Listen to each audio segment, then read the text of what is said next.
नमस्कार, मी Savita cooking time मराठीमध्ये सर्वांचे मनापासून स्वागत। आज आपण नारळी पौर्णिमा विशेष ओल्या नारळाची खीर बनवणार आहोत। लवकरच रक्षाबंधन जवळ येत आहे, तर ताटामध्ये वाढण्यासाठी तुम्ही ही खीर नक्कीच बनवू शकता। चवीला खूप भारी लागते। आजची रेसिपी तुम्हाला आवडली चॅनलला नक्की सबस्क्राइब करा। ओल्या नारळाची खीर बनवण्यासाठी 4 मोठे चमचे ओलं खोबरं घेतलं आहे। खोबऱ्याचा आपल्याला पाठीमागचा काळा भाग काढून टाकायचा आहे। आता हे खोबरं आपल्याला मिक्सरला फिरवून घ्यायचं आहे। तर फिरवत असताना खूप जास्त बारीक किंवा खूप मोठं ठेवायचं नाही। याऐवजी तुम्ही किसणीने किसून सुद्धा घेऊ शकता। किसत असताना थोडंसं बारीक किसून घ्यायचं आहे। खोबरं मिक्सरला फिरवून घेतलं। आता खिरीसाठी मी अर्धा लिटर गाईचं दूध घेतलं आहे। तुम्ही याऐवजी म्हशीचं दूध घेतलं तरीही चालेल। कढईमध्ये मी 3 चमचे साजूक तूप घेतलं आहे। तूप छान कडकडीत गरम झालं की आपण जे खोबरं मिक्सरला फिरवून घेतलं ते यामध्ये घालायचं आहे। खोबरं कढईमध्ये घातल्यानंतर गॅसची फ्लेम आपल्याला बारीकच ठेवायची आहे व 1 ते 1.5 मिनिटांसाठी हे खोबरं आपल्याला या तुपावरती छान असं परतून घ्यायचं आहे। परतत असताना गॅसची फ्लेम आपल्याला कुठेही मोठी करायची नाही। तर आता खोबरं छान असं परतलं गेलं। आता आपल्या खिरीला छान असा स्वाद यावा यासाठी यामध्ये मी 3 मोठे चमचे मिल्क पावडर घातली आहे। यानंतर थोडेसे बदामाचे तुकडे घातले आहेत। ड्रायफ्रूट घालणं ऑप्शनल आहे। आता हे आपल्याला परत 1 मिनिट परतून घ्यायचं आहे। गॅसची फ्लेम आपल्याला बारीकच ठेवायची आहे। तुम्हाला जर का मिल्क पावडर घालायची नसेल तर याऐवजी तुम्ही यामध्ये 2 चमचे तांदळाचं पीठ घातलं तरीही चालेल। आता हे आपलं छान असं परतून झालं आहे। गॅसची फ्लेम मी बारीकच ठेवली आहे। जे आपण अर्धा लिटर गाईचं दूध तापवून घेतलं ते यामध्ये घालायचं आहे। लक्षात ठेवा, खिरीसाठी आपल्याला अगोदर दूध तापवून घ्यायचं आहे। सगळं दूध घातलं। आता या खिरीला आपल्याला 1 उकळी आणायची आहे। खीर छान उकळत आली की नंतर आता आपण यामध्ये घालणार आहोत साखर। तर इथं मी साखर घालताना थोडीशी कॅरमल करून घेतली आहे। तुम्ही अशीच या खिरीमध्ये साखर घालू शकता।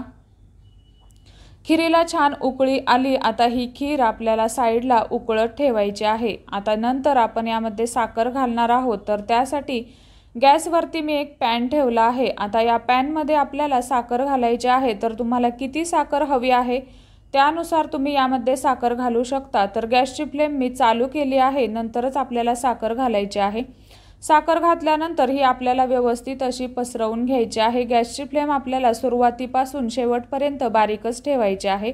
मोठ्या गॅसवरती ही साखर आपल्याला कॅरमल करून घ्यायची नाही, म्हणजेच वितळवून घ्यायची नाही। साखर छान वितळत आली की आपल्याला लगेच पॅन बाजूला काढून ठेवायचा आहे। गॅसवरतून लगेच उतरवून घ्यायचा आहे। जोपर्यंत साखर व्यवस्थित वितळत नाही तोपर्यंत या साखरेला आपल्याला अजिबात हलवून घ्यायचं नाही।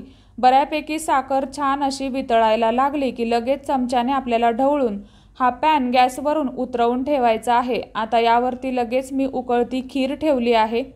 गॅसची फ्लेम आता या वेळेला आपल्याला बारीकच ठेवायची आहे। जी साखर आपण कॅरमल करून घेतली ती यामध्ये घालायची आहे। याने काय होतं, आपल्या खिरीला छान असा स्वाद येतो, खूप छान असा रंग येतो। जर का तुम्हाला साखर कॅरमल करून वापरायची नसेल तर याऐवजी तुम्ही अशीच साखर घातली तरीही चालेल। साखर कॅरमल करत असताना खूप जास्त वेळ ती गॅसवरती ठेवायची नाही। जर का हीच साखर करपली तर खिरीची चव अतिशय कडवट लागते व खिरीला रंग खूप जास्त गडद येतो व दूध फाटण्याची सुद्धा शक्यता असते। त्यामुळे साखर कॅरमल करत असताना काळजीपूर्वक ती वितळवून घ्यायची आहे। आता खिरीला छान असा दाटसरपणा येण्यासाठी पोहे खायचा 1 चमचा कॉर्नफ्लोअर घेतलं। यामध्ये आपल्याला 3 ते 4 चमचे पाणी घालायचं आहे, थंड पाणी घालायचं आहे। आता याची आपल्याला छान अशी पेस्ट करून घ्यायची आहे। आता हे तयार केलेलं मिश्रण आपल्याला खिरीमध्ये घालायचं आहे। याने काय होईल, आपल्या खिरीला छानसर असा दाटसरपणा येईल। गॅसची फ्लेम यावेळी आपल्याला बारीकच ठेवायची आहे। कॉर्नफ्लोअरची पेस्ट घातल्यानंतर या खिरीला आपल्याला जवळपास 5 ते 6 मिनिटं उकळवून घ्यायचं आहे, किंवा तुम्ही तुमच्या आवडीप्रमाणे याला आटवून घेऊ शकता। तर ही खीर पहा, अतिशय सुंदर दिसत आहे, अतिशय सुंदर रंग आला आहे, अतिशय छान अशी दाटसर झाली आहे। सर्वात शेवटी आपल्याला ताजी ताजी वेलची घालायची आहे, छान अशी कुटून। ताजी ताजी वेलची घातल्यामुळे खिरीला छान असा स्वाद येतो, छान असा सुवास येतो। तर तयार झाली आपली ओल्या नारळाची खीर। अतिशय सुमधुर, दाटसर, रंगाने सुंदर, चवीला खूप भारी लागते। एकदा नक्की बनवून पहा। आजची रेसिपी तुम्हाला कशी वाटली ते मला कमेंट करून नक्की सांगा। रेसिपी आवडली तर चॅनलला सबस्क्राईब करा, रेसिपीला एक लाईक जरूर करा व रेसिपी शेअरसुद्धा करा। खूप सोपी रेसिपी आहे, अगदी झटपट तयार होते। आजची रेसिपी पाहिल्याबद्दल खूप खूप धन्यवाद।